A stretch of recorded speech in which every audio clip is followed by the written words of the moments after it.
Welcome back to another episode here. My name is William from fitnessforbackpain.com. Today, we're talking about core training for runners. Now, if you're a runner, core training is a big deal. Now, if you're a runner and you have low back pain, core training is essential. Now, doing it the correct way is the most important thing that you can do. Now, before we jump into those exercises I'm gonna show you here today, make sure you go over to fitnessforbackpain.com/core blueprint to get your free guide, all things core training, especially if you're a runner trying to get out of pain and use core training to be able to get back to running pain-free, but also just building a stronger, more stable core. All right, first core exercise on the list for runners specifically that I would suggest you do is the paylift press to warrior press. Love this exercise. All you need is something to attach a band to and a resistance band.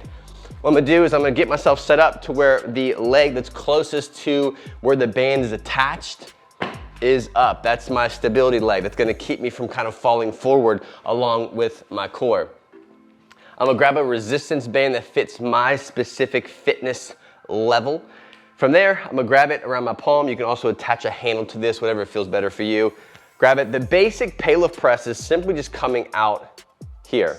What I wanna make sure I do before I get going is making sure my ribs are locked down. So this, from my pelvic floor to my ribs, I'm creating this kind of barrel effect where I'm bracing out, I'm quick breath out, I'm getting that brace, and then I'm keeping that brace in that position the entire time. So paylift press to warrior press, I'm gonna demo it with no talking.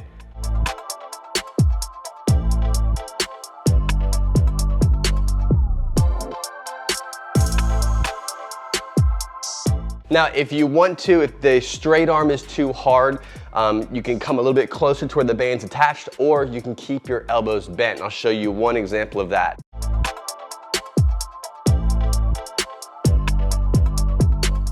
That's the paylift press to warrior press. All right, next exercise is the single leg glute bridge. Love this exercise. What you need most is core strength and hip stability, using the glutes, building that entire area. Don't think of your core as just your abs. Think of your core as basically from the base of your pelvis, your glutes, all the way to the base of your ribs around that area. That entire section needs to work together, and this exercise is gonna do just that. So the single leg glute bridge, what I'm gonna do is get set up here. I'm gonna push with my left leg, and I'll have this leg straight out. Essentially, a glute bridge is once you're in position, so your back doesn't necessarily have to be flat, it can be a neutral to you position.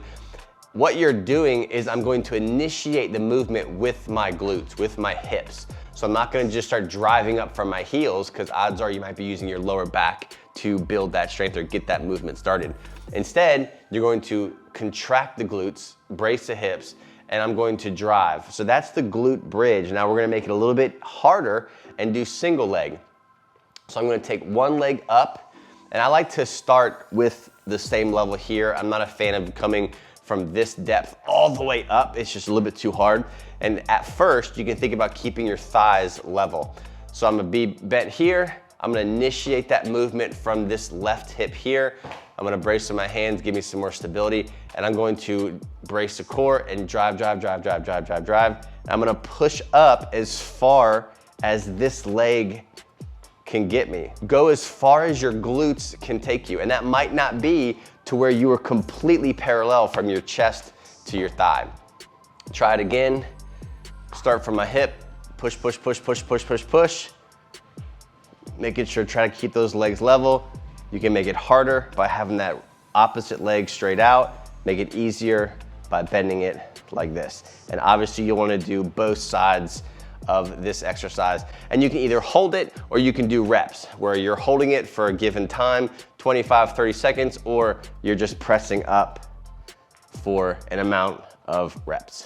Third exercise is your basic side plank. I'm gonna be talking a little bit more about the hip engagement with this and doing a little quick change or tweak to the exercise that'll kind of give you a little bit more work on the hip that's actually working. So you can start on the most simplest version. If you are in pain, you have some sensitivity, I encourage you to start with the on your knees approach. So what you'll do is you'll get into the knees bent with your hip back. So if you saw me from this way, what you would see me looking like is I'm sitting like this, all right? So not only am I sitting like that, but I'm also not slouching like this, waiting for the exercise to start. Keep yourself in a good, healthy position. Once you get going, we're going to shift the hips forward and get into the side plank. Not just that though, to make this a little bit harder and to really get those hips working, I'm going to bring this leg up, make it even harder by bringing that weight out here. So what I'm trying to do is not only am I trying to keep this nice side plank position, but I'm also really engaging that right hip to keep myself balanced and keep this kind of awkward position as stable as possible. So I'll hold this for the amount of time, just like any normal side plank. For the straight leg version of this, what I'm gonna do is I'm gonna actually get into position first, and then I'm gonna have my legs stacked on top of each other, and then I'm gonna do the little tweak to kind of engage more of that hip. So I'm here, I'm gonna get into position right here. Once I'm set and I'm good, and my elbow's not sliding, I'm gonna bring that leg up. From here, I'm maintaining that oblique activation.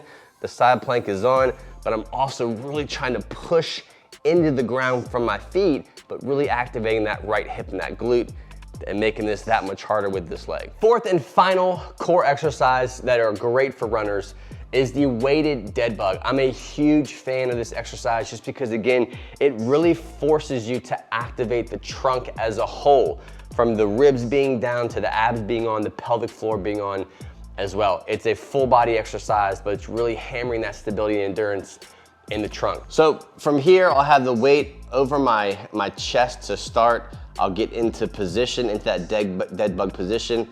When I'm shifting the weight above my head, what that forces me to do is A, not smash my face. It makes me a little bit more in tune with the exercise, but it forces me to suck those ribs down. Oftentimes when you do exercises, you get this disconnection, right? The ribs are kind of flaring. Maybe activating the abs, but it's not one unit that you want to activate and keep tight.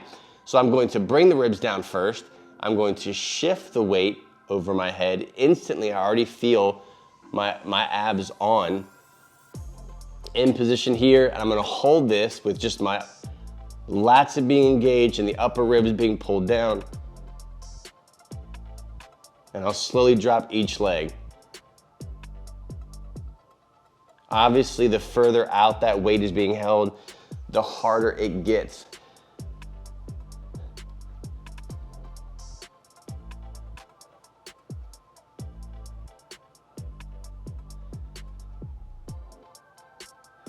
This exercise is so good, especially if your goal and what you need to be able to do is for the distance, endurance running, doing long distance type of running, you've got to build that endurance and knowing and understanding what a good, healthy position feels like.